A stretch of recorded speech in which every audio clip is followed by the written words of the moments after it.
mean, did you ever, seriously now, this is, you can be honest, just between us, no one will listen to this, I'm positive. Did you ever once watch Freddy Adu at any level, be it, you know, what he played, the 17s, or he played the 20s some, and of course he played for DC. Did you ever once see Freddy Adu when, you know, you thought, boy, this guy is really the package? You know, this guy is really it. Did you ever? Brett, overall ahead, package? Your overall package, or just because he had a great U20s back in 2007, a handful of decent games like against Spain, but then he has other games where a lot of the Adu fans really hype up, like, oh, he was the best player on the field, but he really wasn't a lot of the time.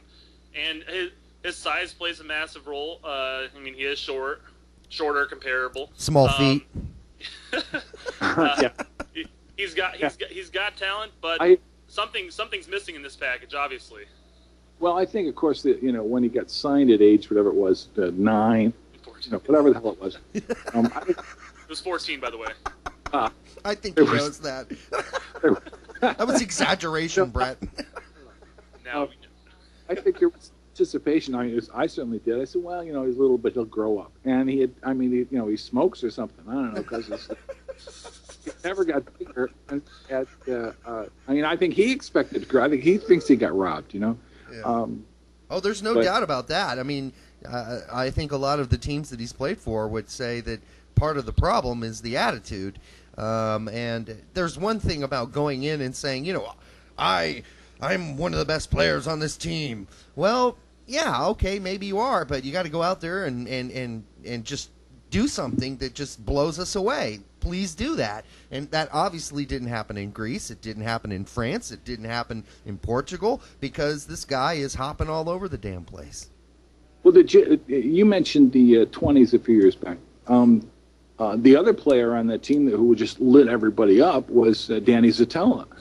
I don't even. Does Danny Szetela, what is he, stocking shelves at Walgreens or something? I think he's a bartender. Yeah. Yeah, you know, what's with that? I mean, that was, you know, it's a big, sturdy kid, right? Yeah.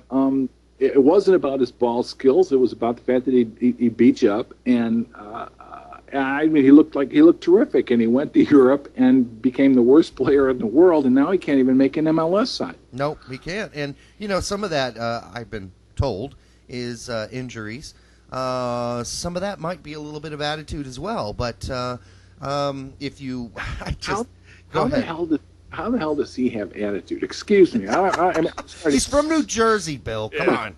That was in Columbus, okay? Siggy Schmidt wanted to get rid of him so badly, and no one would take him. They wouldn't give him a bag of balls. They wouldn't give him, you know, sweat socks. They wouldn't give him anything. Yeah. And finally, you know, he got this offer in Spain, and they went to Ziggy, and they said, well, is it all right with you? And Ziggy's breaking open champagne bottles and said, yeah, go ahead. Yeah. But he came back, you know, he flopped miserably, just terribly, just stunk the place up. Came back to DC United, and he's dogging it at practice, right? He's showing up late for practice. He's skipping practice. Where do you get off? You know, he was a bit worn out from bartending.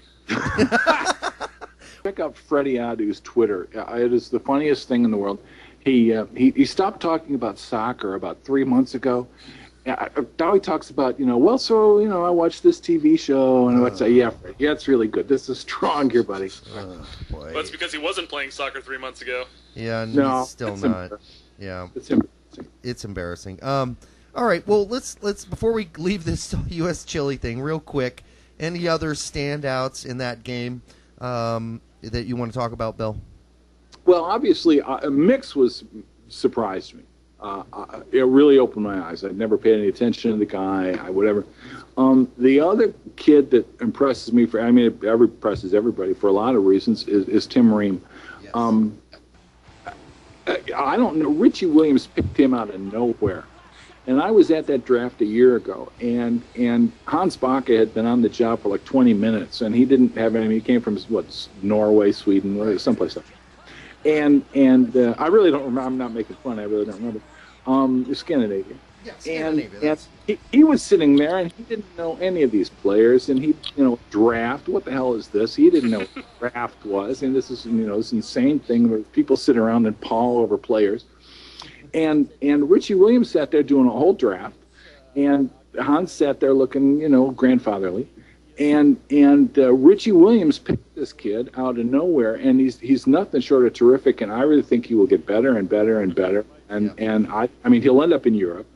And I think he's wonderful, and I think he'll be a national teamer for years. Now, on the other hand, somebody's got to explain Marvell Wynn to me before we go. We don't have much of an answer for you.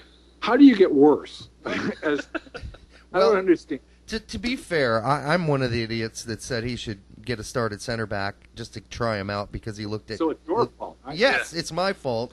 I had a direct line into Bob Bradley and gave him that notion, and he played him. But in Marvell's credit, he did save his own ass a couple times when he was completely burned by using those motors of his. But he's probably maybe not the center back of the future for the U.S. team.